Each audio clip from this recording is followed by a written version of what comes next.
नमस्कार दोस्तों, मैं संजय मिश्रा, वास्तु एस्ट्रोलॉजिस्ट, न्यूमरोलॉजिस्ट। मैं आप सभी को नए वर्ष की शुभकामनाएं देता हूं और इस 2025 के राशिफल की सीरीज में मैं आपको वृष राशि के बारे में इस वीडियो में आप लोगों को बताऊंगा।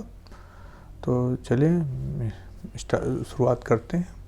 तो इस बात करते हैं। तो वृष राशि के लिए 2025 एक सकारात्मक और उन्नति वाला वर्ष है। काफ़ी अच्छा वर्ष है ये। और ये वर्ष विशेष रूप से करियर, वित्त और व्यक्तिगत संबंधों में सुधार के लिए लेकर आया हुआ है। और लेकिन आपको अपनी सेहत और मानसिक शांति का ध्यान रखना पड़ेगा, क्योंकि इस बार वर्कलोड जो आपके ऊपर आएगा उसको आपको संभालना पड़ेगा।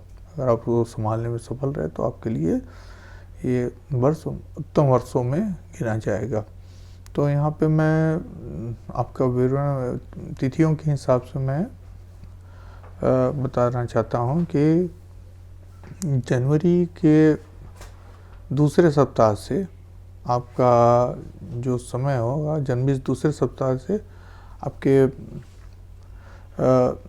जनवरी के लास्ट वीक तक आपका करियर में नए अवसर आएंगे।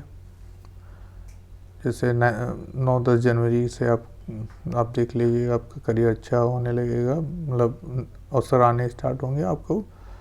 25 जनवरी तक, 24-25 जनवरी तक आपका के समय में, इस समय के ड्यूरेशन में भी करियर के लिए बहुत सी चीज़ें मिलेंगी आपको, जो करियर में आप अपने, अगर उस समय को आपका अनुकूल समय के तौर पे देखेंगे तो ये आपके लिए फ़ायदेमंद साबित होगी और इससे आपको फ़ायदा मिलेगा।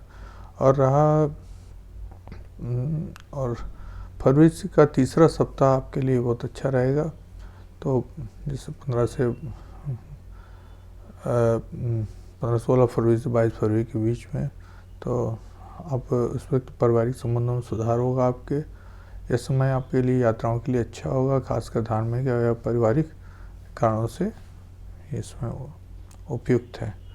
तो अब बात करते हैं अप्रैल से जून के बीच में। तो अप्रैल से जून के बीच जो टाइम आ रहा है, फर्स्ट वीक के पहले सप्ताहांत के समय से आपका जो तीसरा सप्ताह के स्टार्ट में अप्रैल के समय में आप शुक्र ग्रह के प्रभाव में होंगे। आर्थिक स्थिति में सुधार होगा आपके, और निवेश या किसी नई योजना में जो धन लगाया है आपका, तो वो आपको लाभकारी सिद्ध हो सकता है।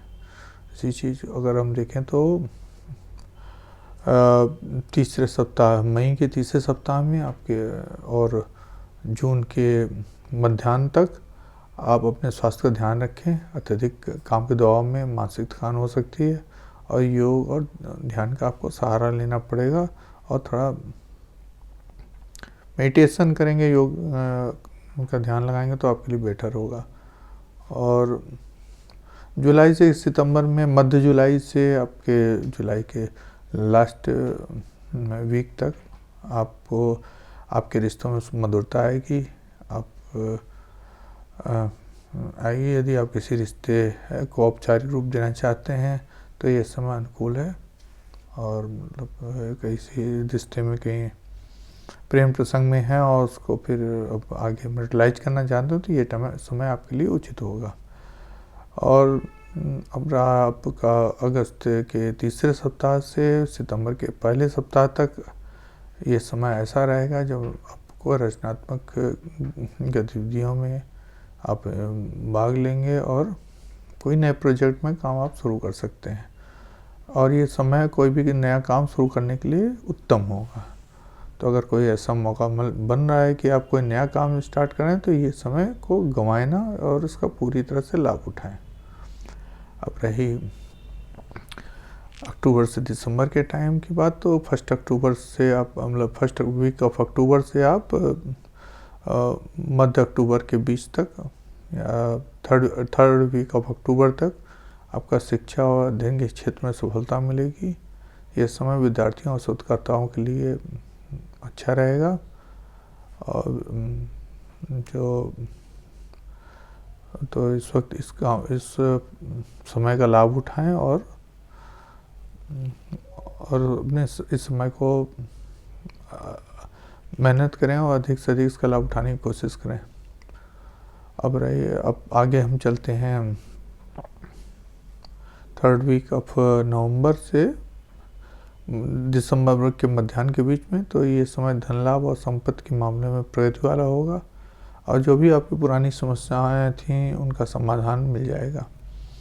तो ये रही मेजर डेट के वाइज आपके भविष्यफल के बारे में। अब मैं आपके विशेष तौर पे करियर के क्षेत्र में, आर्थिक और उन सब के बारे में बताता हूँ। तो करियर के क्षेत्र में उन्नति के योग हैं, प्रमोशन या नौकरी के अवसर इस वक्त रहेंगे ही आपके। आर्थिक स्थिति में स्थिरता रहेगी, धन लाभ होगा, निवेश अनुकूलता लिए होगा और फायदेमंद होगा। और स्वास्थ्य का जो होगा उसमें मानसिक और शारीरिक थकान आपको वर्ष भर रहेगी, लेकिन आप योग और ध्यान करेंगे तो इससे आपको काफ़ी फ़ायदा होगा। और रिश्ते में आपको संबंधों में सुधार होगा। और अगर आप शादीशुदा नहीं है, शादी की तलाश हो रही है, मैरिज के लिए नया जीवन साथी ढूंढ रहे हैं, तो आपके लिए इस साल शादी के लिए शुभ रहेगा, शुभ योग बन रहे हैं।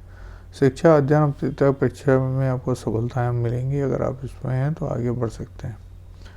आपका इस विशेष उपाय है इसमें कि आपको शुक्रवार के दिन माँ लक्ष्मी जी की पूजा करनी है और सफ़ेद वस्त्र धारण करने हैं। उसमें हर शुक्रवार को ज़रूरतमंद को सफ़ेद मिठाई या वस्त्र दान करें और हनुमान चालीसा का पाठ करें और मानसिक शांति, और जो आपको मानसिक शांति और नई ऊर्जा प्रदान करेगा। इसी के साथ वृषभ राशि वालों के लिए ये वर्ष मंगलमय हो और उत्तरोत्तर प्रगति करें। इसी शुभकामनाओं के साथ मैं इस वीडियो का अंत करता हूँ। अब हम लोग नए सीरीज में मिथुन राशि वालों के लिए फिर से मिलेंगे। तब तक के लिए धन्यवाद, नमस्कार, जय श्री राम।